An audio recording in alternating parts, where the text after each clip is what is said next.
Hello बच्चों, आज की श्वेता पहचान क्लासेस में मैं लेके आई हूँ किसलय भाग 3 class 10th NRB Bihar board, जो कि उर्दू के बच्चों का होता है। गद्य खंड में पार्ट 5 हुंडरू का जलप्रपात। ठीक है, जलप्रपात मतलब झरना, जो कामता प्रसाद सिंह काम जी की एक महत्वपूर्ण यात्रा वृत्तांत है। आज के इस पाठ में, इस क्लास में हम जानेंगे कवि परिचय यानी कामता प्रसाद सिंह जी का परिचय, पाठ परिचय यानी हुंडरू का जलप्रपात का परिचय, और उसके बाद प्रश्न अभ्यास के बारे में। तो चलिए स्टार्ट करते हैं परिचय के साथ, कवि परिचय के साथ। तो ये हमारा पाठ है, पाठ 5 हुंडरू का जलप्रपात। तो पहले कवि परिचय के रूप में कामता प्रसाद सिंह काम, जो कि ग्रामीण संवेदना के रचनाकार है। ग्रामीण संवेदना मतलब वह गांव में रहे थे और उन्होंने गांव की जो परंपरा है और जो वहाँ का रहन सहन है, वहाँ के जो दुख सुख हैं, और उस समय ग्रामीण क्षेत्र का जीवन बहुत सुखप्रद नहीं होता था। उनकी जो मूलभूत आवश्यकताओं की पूर्ति थी वह भी बहुत मेहनत से प्राप्त होती थी, और जो उनका रहन सहन था वह भी कठिनाइयों से भरा हुआ था। और जीवन जीने के क्रम में उन्हें जिन समस्याओं का सामना करना पड़ता था, उनको हमारे कामता प्रसाद जी ने बहुत नज़दीक से महसूस किया था, और उस संवेदना के वो परिचायक भी थे और हितैषी भी थे। ठीक है, तो इसीलिए उन्हें ग्रामीण संवेदना का रचनाकार कहा गया, जिन्होंने उसकी सब ग्रामीण संवेदना को बहुत ही अच्छा रूप में निखारने का और हमें साहित्य के माध्यम से बताने का काम किया। इनका जन्म 1916 गांव भवानीपुर, जिला औरंगाबाद, बिहार में हुआ था। बिहार का एक प्रमुख गांव है ये। और इनके माता पिता के बारे में विशेष प्रमाण प्राप्त नहीं है। इनकी विधाएं कहानी, निबंध, व्यंग, डायरी लेखन, यात्रा वृत्तांत आदि है। यानी इन सभी क्षेत्रों में इन्होंने बहुत लिखा और हमें एक साहित्य का एक प्रमुख भंडार प्रदान किया। इनकी कहानियाँ भी विशेष रूप से पढ़ी और लिखी जाती है।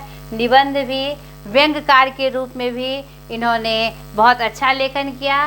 डायरी लेखन का भी इन्होंने कार्य किया, और यात्रा वृत्तांत के रूप में ये प्रमुख लेखक हैं ही। यह पाठ भी जो आपका है यात्रा वृत्तांत ही है। नहीं, इनकी प्रमुख कृतियाँ मैं छोटा नागपुर में हूँ, घर, गांव और देहात, घुमक्कड़ की डायरी, जो कि इनका यात्रा वृत्तांत है, मेरी जेब, जो कि एक व्यंग्य के रूप में है। तो इनका जन्म जिला औरंगाबाद में हुआ, लेकिन इन्होंने बहुत समय तक छोटा नागपुर, जो कि रांची का एक जगह है, वहाँ पर उन्होंने बहुत समय तक समय बिताया, और भी बहुत जगहों पर ये घूमने गए। सिर्फ बिहार में ही नहीं, पूरे भारत में इन्होंने यात्रा की और अपने जो अनुभव उन्होंने यात्रा वृत्तांत के रूप में शेयर किए। यह इनका एक प्रमुख यात्रा वृत्तांत है।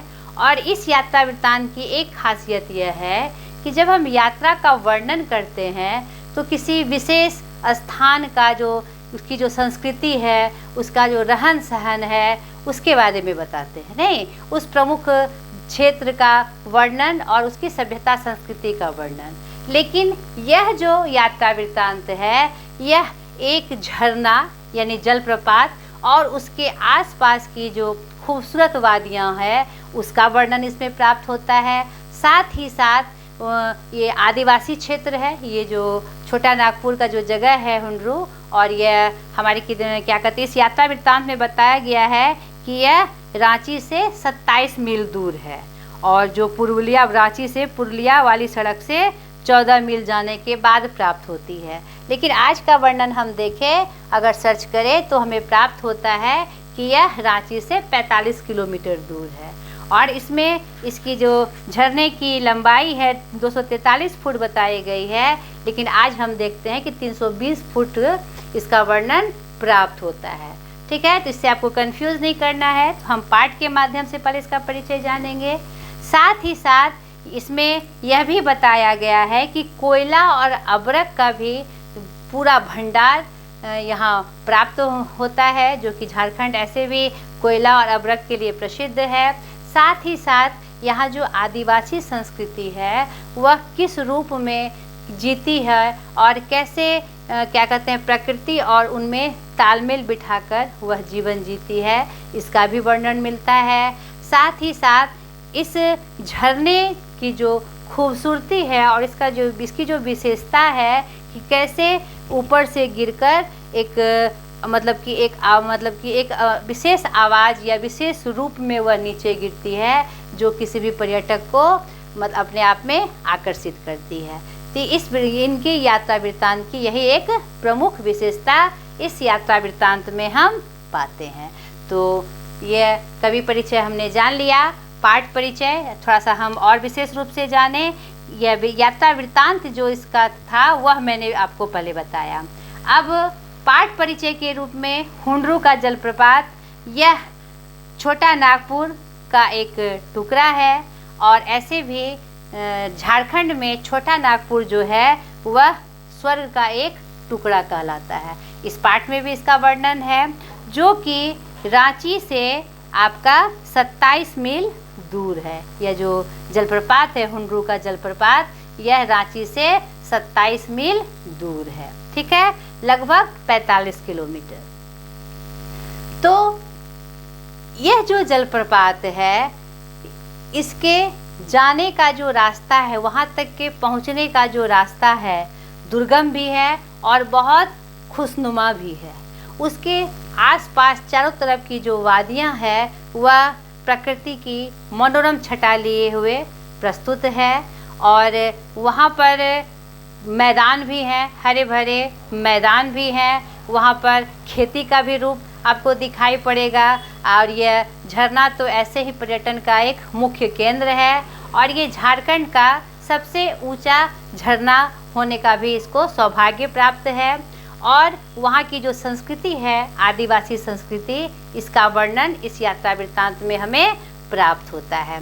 और साथ ही साथ वहाँ जो खाद्यान्न है, जो कोयला खाद्यान्न हो चाहे वह अबरक खाद्यान्न हो, उसका भी वर्णन उन्होंने विशेष रूप से हमारे लेखक ने किया है। सॉरी, यहाँ पर मैंने कवि परिचय लिख दिया है, ये कविता नहीं है, यहाँ पर लेखक परिचय नहीं, ये कवि नहीं है, ये है क्या कहते हैं, इन्होंने मुख्य रूप से गद्यकार के रूप में अपनी पहचान बनाई है। तो कवि ने हम नहीं कह सकते हैं, लेखक रचनाकार के रूप में इनका परिचय हमें जानते हैं, हम परिचय प्राप्त करते हैं। तो इसमें पूरे यात्रा वृत्तांत में झरने की सुंदरता और प्राकृतिक दृश्यों का विशिष्टता से वर्णन किया गया है। ज्यों-ज्यों इस यात्रा वृत्तांत में हम आगे बढ़ते हैं तो हमें दिखता है कि ये जो हुंडरू का झरना है, ये जो जलप्रपात है, यह बहुत ही सुंदरतम रूप में हमारे सामने आ जाता है। इसका यह कहाँ है, इसकी भी जानकारी हमें इसमें दी गई है। और इसमें चलने के क्रम में सिर्फ झरना देखने का ही सुख हमें प्राप्त नहीं होता है, उनके आसपास की जो खूबसूरत वादियाँ, पहाड़ी वादियाँ हैं, उसकी भी खूबसूरती का वर्णन लेखक ने किया है। और यहाँ पर जो एक चीज़ इस यात्रा वृत्तांत में और दिखाया गया है कि कैसे मतलब कि पत्थर पे से लगातार इतने दिनों तक पानी गिर रहा है और जहाँ गिर रहा है तो यह क्या है, एक मजबूती, एक मतलब किसी भी दुर्गम चीज़ को पार कर लेने की शक्ति यह हमें सिखाता है। तो इस झरने के माध्यम से हम देखते हैं कि लगातार वह ऊंचाई से गिरता हुआ नीचे गिरता है और जहाँ पर वह गिर रहा है तो वह ज़मीन भी उसको सहने की शक्ति रखती है। और साथ ही साथ इस यात्रा वृत्तांत में लेखक यह भी दिखाते हैं कि कैसे कट के एक झरना बीचों बीच पत्थर से गिरता है, यानी कि पत्थर में भी सुराख हो सकता है। अगर हमारे इरादे मजबूत हो तो पत्थर में भी सुराख हो सकते हैं। तो बड़ा ही मजबूती और बहुत ही सुंदरतम तरीके से यह परिचय दिया गया है कि यह क्या है, प्रकृति का रूप और एक आत्मशक्ति जिसको लगातार मतलब कि पकड़ कर हम जीवन जीते रहते हैं। नहीं, झरना जी रहा है, इतने दिनों तक अपने जीवन को जी रहा है और मजबूती से जी रहा है, यानी कुछ भी संभव है, कुछ भी असंभव नहीं है। अगर हम प्रयास करें तो कुछ भी असंभव नहीं है। तो बड़ा ही सुंदर यात्रा वृत्तांत और यहाँ की प्रकृति यह बताती है कि युग युग से पानी का आघात है, पत्थर को बर्दाश्त है ही, और पत्थर की क्षमता का भी प्रदर्शन यहाँ पर दिखाई पड़ता है। आगे यह क्या कहते हैं, यहाँ पर एक और इस चीज़ का वर्णन किया गया है कि यहाँ की जो संस्कृति है, यहाँ पर कुछ भी मतलब कि बहुत सुलभता से प्राप्त नहीं है, फिर भी लोग यहाँ जीवन यापन कर रहे हैं।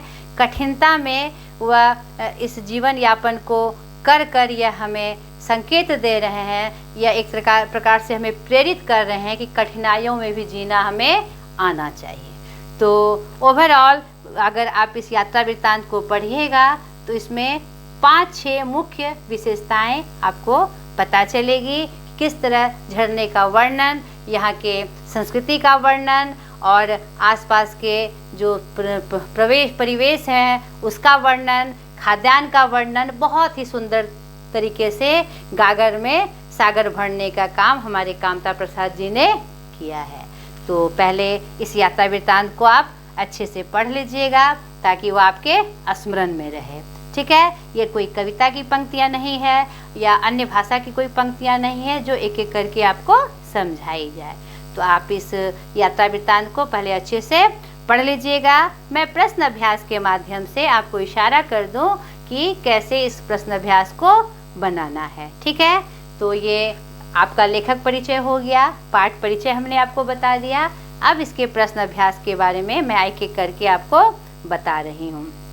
तो इन यात्रा वृत्तांत पढ़ने से क्या होगा, इनकी पंक्तियों के बारे में आपको जानकारी होगी और किस विषय पर इसकी चर्चा की गई है और किस मतलब कि सुंदरतम तरीके से ये बात कही गई है, ये आपको पता चलेगी। यात्रा वृत्तांत की पंक्तियाँ आपको पता चलेगी, जिससे प्रश्न अभ्यास बनाने में आपको सुविधा मिलेगी। नहीं, चाहे वो ऑब्जेक्टिव प्रश्न हो चाहे वह सब्जेक्टिव प्रश्न हो, इसके लिए हमें कोई भी विषय वस्तु की जानकारी रखनी होती है। तो अभ्यास के बारे में स्टार्ट कर रही हूँ मैं। पहला है, जैसे हुंड्रू का झरना वैसा उसका मार्ग। इस कथन की व्याख्या कीजिए।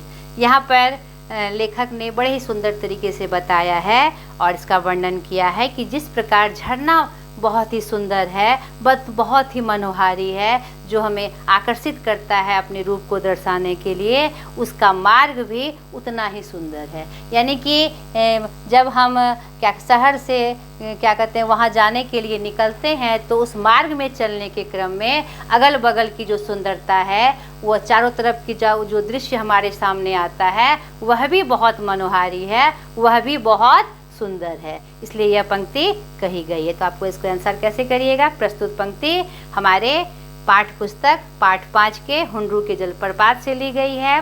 इसमें इस पंक्ति के माध्यम से यह स्पष्ट किया गया है कि झरना जितना सुंदर है तो उसके पहुंचने के क्रम में जो मार्ग में जो सुंदरता हमें दिखाई पड़ती है, वह भी अपने आप में मनोहारी और आकर्षक है। ठीक है, दूसरा, हुंड्रू का झरना कैसे बना।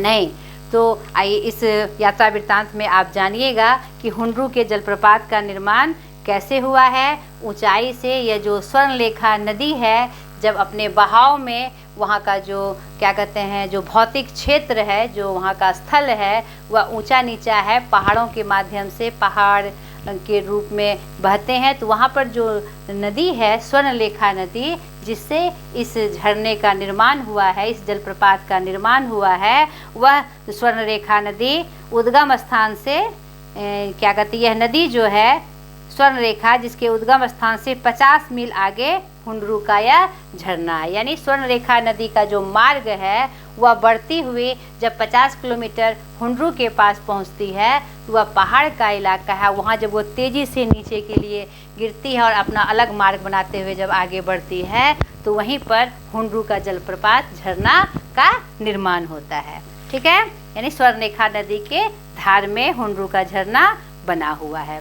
तीसरा है, स्वयं झरने से भी ज़्यादा खूबसूरत मालूम होता है झरने से आगे का दृश्य। उस दृश्य की सुंदरता का वर्णन अपने शब्दों में कीजिए। जब आप इस यात्रा वृत्तांत को पढ़िएगा तो लेखक ने स्पष्ट करते हुए लिखा है कि झरना तो अपने आप में बहुत सा खूबसूरत है ही, और क्या कहते हैं, जब इस झरने को देखते हुए जब झरने से आगे का दृश्य हमें दिखाई पड़ता है तो वह भी अपने आप में क्या है, एकदम मनोहारी है, वह मन को हरने वाला है। 243 फुट पर जब पानी ऊपर से नीचे गिरता है तो ऐसा प्रतीत होता है जैसे कि उजला पानी हो और पानी के चक्कर में भंवर में फंसकर पत्थर पे तेजी से आवाज़ के साथ गिरते हो। आगे के वर्णन में लेखक ने यह भी दिखाया है कि कैसे वह कैसा नज़र आता है, जैसे कि कोई हवाई जो मतलब मिठाई जो बेचने बचपन में उन्होंने वर्णन किया, बचपन में जो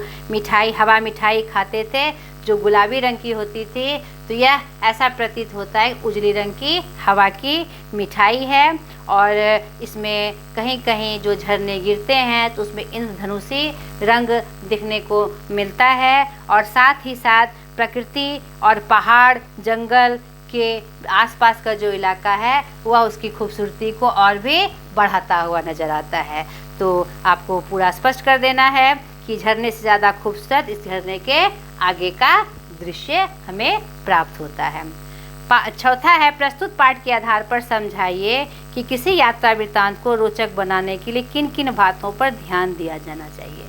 तो यहाँ पर आपने और भी बहुत सारे यात्रा वृत्तांत पढ़े होंगे। जब हम किसी यात्रा का वर्णन करते हैं तो हमें विशेष कुछ बातों का ध्यान रखना पड़ता है, और किसी भी यात्रा वृत्तांत को पढ़ने का की उत्सुकता हमारे अंदर क्यों आएगी। एक तो पहले वो उस स्थल का वर्णन नहीं जो हमें आकर्षित करे, जब हम पढ़े तो हमें लगे कि वाह ऐसा, हमें वह भी वहाँ जाना चाहिए। साथ ही साथ वहाँ तक के पहुँचने का जो मार्ग है उसका भी वर्णन यात्रा वृत्तांत में होना चाहिए, और वहाँ की मेन विशेषता क्या है जिसके लिए हम आकर्षित होकर वहाँ जाए इसका भी स्पष्ट वर्णन करना चाहिए, और वहाँ पहुँचने के लिए किन यातायात साधनों का प्रयोग हम कर सकते हैं इसका भी वर्णन करना चाहिए, और जो क्या कहते हैं वहाँ पर जो लोग का जो रहन सहन जो संस्कृति सभ्यता है वहाँ पर हम एडजस्ट कर पाएंगे ना कर पाएंगे,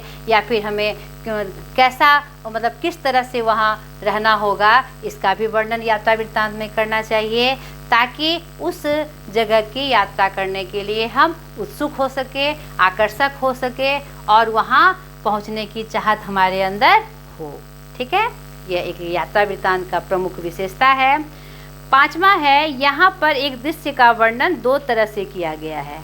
हुंड्रू का पानी कहीं सांप की तरह चक्कर काटता है, कहीं हरिन की तरह छलांग भरता है, और कहीं बाघ की तरह गरजता हुआ नीचे गिरता है। दूसरा है, हुंड्रू का पानी चक्कर काटकर छलांग भरता हुआ नीचे गिरता है। इनमें से कौन सा वर्णन आपको अच्छा लगता है और क्यों? आप इसके आंसर में कहिएगा कि दोनों वर्णन अपने आप में अनुपम है, क्योंकि किसी भी बात को हम दो तरीके से कहते हैं।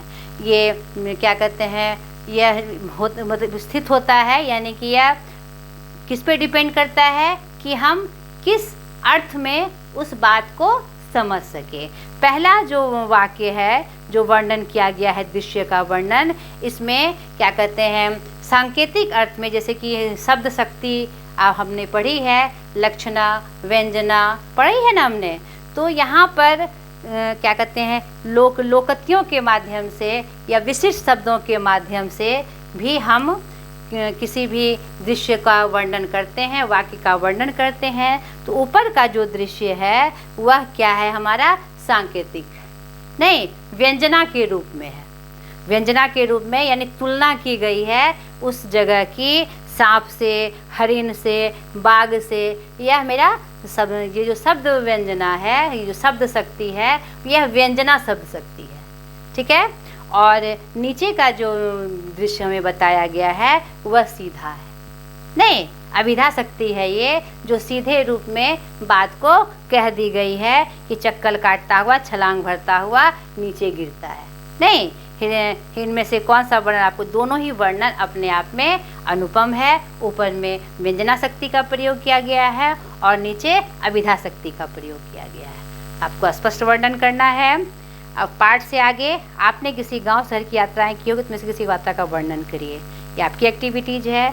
अपने राज्य के किसी एक जलप्रपात का वर्णन करिए। अगर आपके राज्य में है ऐसा तो आप उसका वर्णन आप ढूंढकर समझकर जानकारी एकत्रित कर उसके बारे में वर्णन करिए। इससे क्या होगा, आपका जो मतलब कि IQ है और बढ़ेगा। नहीं, और विभिन्न स्थानों की जानकारी भी आपको प्राप्त होगी। आपके द्वारा की गई यात्रा के दौरान आपको किसी न किसी प्राकृतिक दृश्य से अवश्य आकर्षित किया होगा। इस दृश्य का वर्णन करिए। कहीं ना कहीं आप तो गए ही होंगे, तो आपने प्राकृतिक सुंदरता के रूप में ऐसा क्या देखा जो आपके मन को मोह लिया। एक्टिविटीज है, बिहार के दर्शनीय स्थलों की सूची बनाइए। प्राकृतिक संपदा तथा कृषि को ध्यान में रखते हुए बिहार एवं झारखंड का तुलनात्मक वर्णन कीजिए। आप ज्योग्राफी के स्टूडेंट हैं, आप पढ़ते हैं बिहार झारखंड के बारे में। आप जानकारी एकत्रित कर दोनों की तुलना करते हुए आपको एक लेख तैयार करना है। इससे वहाँ के क्षेत्रों के बारे में आपको महत्वपूर्ण जानकारियाँ प्राप्त होगी। ठीक है, आगे कुछ नहीं है।